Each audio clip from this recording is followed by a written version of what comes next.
The inexplicable array of evidence in the historical artifacts points out an advanced path in the past and, at least, the remembrance of advancements and the surviving artifacts from the dawn of time as we know it could be the clues to the before time, and with this we see the undertaking to document their previous existence in a physical form. When the last cataclysm occurred, it destroyed everything, the lot. This is why we are hard-pressed to remember the time before the cataclysm, because in physical form, very little is still visible from this period, and no clear documentary evidence exists from this time before time. But from the fragmentary evidence that does still survive, we can attempt to understand the goings-on in ancient times, and the exact happenings that triggered cataclysmic events, and indeed a dangerous extinction-level event that almost ended the human struggle. What happened exactly is up for debate. We know there were floods and earthquakes, tsunamis and supervolcanoes going off all over the place. We know there was a comet impact, but did the comet impact trigger the other events in a domino toppling type effect?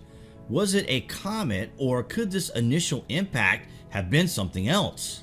In the Masula Purva, we find this singular description, which must have been incomprehensible to 19th century ethnologists, though not to us today, which reads, "It was an unknown weapon, an iron thunderbolt, a gigantic messenger of death, which reduced to ashes the entire race of the Vershnis and the Adhakas.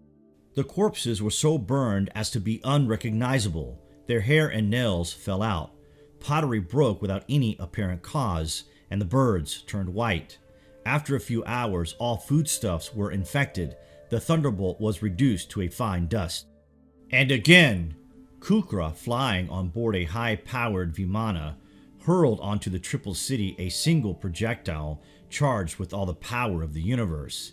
An incandescent column of smoke and flame as bright as 10,000 suns rose in all its splendor. When the Vimana returned to Earth, it looked like a splendid block of antimony resting on the ground. Could a weapon really have existed in ancient times that was capable of such destruction? Could we be mistaking these accounts of this weapon in modern times? And could it have inadvertently triggered otherworld events during these epic times? Such a weapon is known to the Hindus, the description of the Brahmastra as being a singular weapon charged with all the power of the universe was known to the ancient Indian cultures, and indeed, these epics could be accurate historical data based on survivor accounts of these events. Other accounts of a weapon which has such power is also found in the accounts of Buddha. According to legend, Buddha took the Vajra weapon from Indra and forced its wrathful open prongs together, thus forming the peaceful Buddhist scepter with closed ends, absorbing and sealing within the unbreakable and indestructible power of the Thunderbolt. The Vajra is the quintessential symbol of Vajrayana Buddhism, which derives its name from the Vajra itself.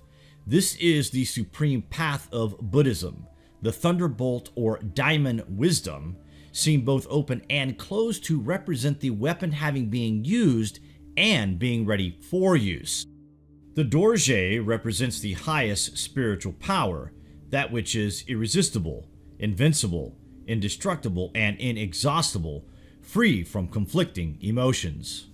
The term Vajra is a Sanskrit word that is usually defined as diamond or thunderbolt. It also defines a kind of battle club that achieved its name through its reputation for hardness and invincibility. According to Ancient Origins Online, it first appears in ancient India, where it was the primary weapon of the Vedic sky god Indra, the king of the Devas. According to the Hindu Puranas, the evil Asuras, Namuchi and Viritra, removed all of the light and moisture from the earth and made the land inhospitable to living beings. Indra battled the demon gods unsuccessfully, and as a last resort, called upon the supreme god Vishnu for help. Vishnu informed him that only a weapon that was neither solid nor liquid could kill NAMAH and Vajra. Vishnu had the divine carpenter Tvashta fashion Indra a marvelous weapon he could use to vanquish the dreadful Asuras. The new weapons, the Vajra, emitted thunderbolts. With it, Indra annihilated NAMAH and Vajra and returned the much-needed light and moisture back to the earth. In the Rig Veda, it reads, "Now I describe the glorious deeds of Indra, who holds Vajra. He killed the serpent and made waters flow. He broke the hearts of mountains. He killed the serpent, which was taking refuge in mountain. Tishvashta made the Vajra for him, like the cows making sounds. Flowing waters reached the sea. Mighty Indra chose Soma and drank from 3 containers. Generous Indra held Vajra in his hand and killed firstborn among the serpents."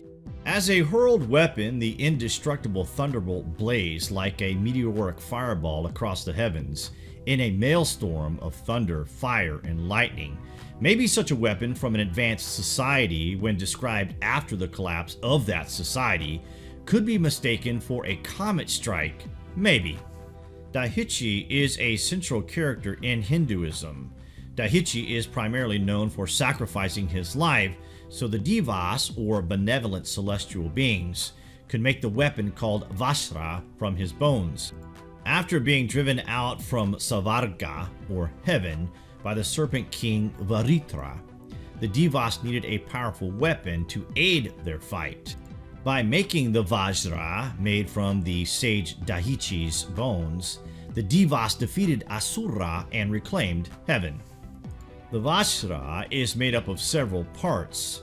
In the center is a sphere which represents Sunyata, the primordial nature of the universe, the underlying unity of all things. Emerging from the sphere are 2 8-petaled lotus flowers. One represents the phenomenal world and the other represents the nominal world, nirvana. This is one of the fundamental dichotomies which are perceived by the unenlightened.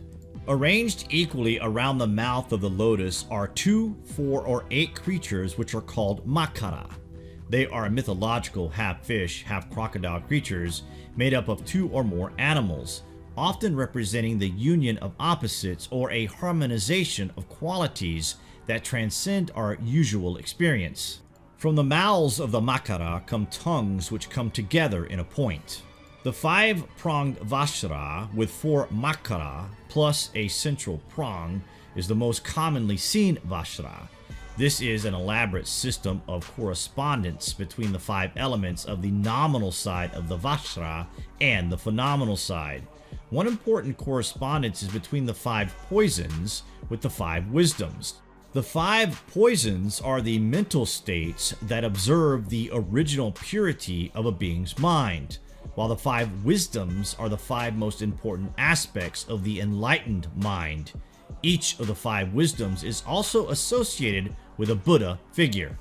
Many images of Zeus tossing thunderbolts show them as a rod, but there are several depictions that show Zeus with a Vajra, overwhelmingly suggesting a connection between the gods that are worshipped all over the world. Zeus had received the weapons from the hands of the fabulous Cyclopses, the men of the golden race, improbable creatures whose size reached 54 yards. The Cyclopses were the masters of lightning. They also mastered the art of ironworks and electronic engineering. They knew how to make terrible weapons, so they offered Zeus the weapon that made him almighty, the Thunderbolt that kills or turns into God. The Vajra-like weapon also appears in Sumerian cosmology. Its use is recorded in the Babylonian epic of creation, the Enuma Elish. A battle between the sky god Marduk and serpent Tiamat is detailed on the 4th tablet of this ancient document. The evil and powerful Tiamat, according to the text, was devising treacherous plans against Enki and the other reigning gods. The gods were afraid to invoke her evil wrath and search for a solution. Enki attempted to confront Tiamat, but instead of fighting, backed down. Marduk, his son, stepped forward and volunteered to fight the enraged serpent on one condition. If he were successful, he would have dominion over the entire universe. The gods agreed and provided Marduk with mighty weapons, in particular the almighty Thunderbolt weapon. Scholars contend that there is no relationship between India, Greek, Australian, and Norse mythology, nor the cosmology of the Americas. They believe that each civilization conceived of their gods independently and that a deeper, older, universal tradition does not exist.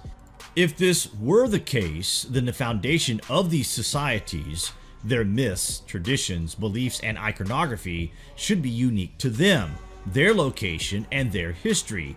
The tales of war, intrigue, and conquest that comes out of American history are vastly different from those of England, France, India, and China. So too are the customs, traditions, and the symbols that represent the nation. Yet, when we look at a wide range of ancient and indigenous groups, a pattern of commonality exists.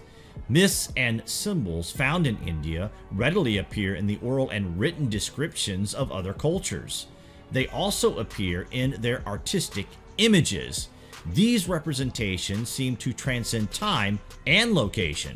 The symbol of thunder, or a thunderbolt as a tool of destruction, for example, surfaces in many ancient civilizations. Mythology unfailingly associates lightning with a sky god, the god of thunder, who then uses it as a weapon. What do you guys think about this anyway? Comments below, and as always, thank you for watching.